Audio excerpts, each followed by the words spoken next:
Awalnya banjir dukungan sosok karyawati yang menolak ajakan bos staycation kini justru banjir dihujat. Karyawan bernama Ade alias Alfi Damayanti itu dituduh panjat sosial.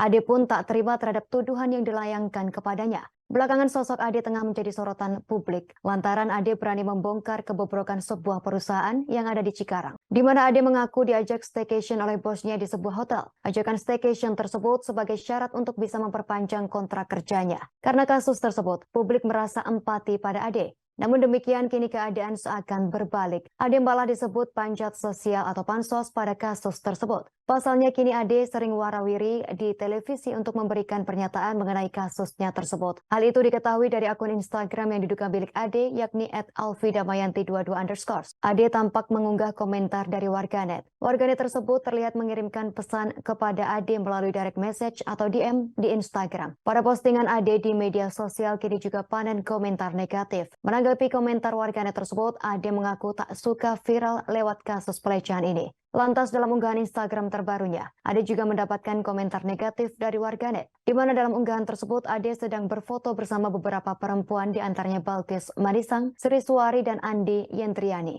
Sementara itu kabar terbaru bos yang ajak Ade staycation pun muncul. Bos yang mengajak karyawatinya Ade staycation ternyata bukan dipecat, melainkan diberhentikan sementara untuk memudahkan pemeriksaan penegak hukum. Kuasa hukum PT Ikeda perusahaan outsourcing tempat Ade bekerja, Rudi Budi Gunawan, mengatakan Ade bekerja sejak November 2022 lalu. Sementara pelaku H yang merupakan manajer outsourcing untuk mitra perusahaan tempat Ade ditempatkan bekerja sejak 2020. Saat ini sambung Rudi H telah dinonaktifkan sementara agar fokus pada proses hukum. Jika terbukti bersalah, perusahaan dipastikan memberikan sanksi tegas. Rudi menuturkan akan menyerahkan kasus ini kepada pihak berwajib. Pihaknya juga telah memanggil H untuk dimintai keterangan. H disebut mengajak Ade makan-makan dan jalan-jalan. Atas nama perusahaan, Rudi mengucapkan terima kasih kepada Ade yang berani melapor kasus ini ke polisi. PT Ikeda sendiri mengecam tindakan H oknum yang disebut mengajak staycation Ade. Rudi menyebut perbuatan H merupakan perilaku pribadi, tak ada dalam standar operating procedure atau SOP PT Ikeda.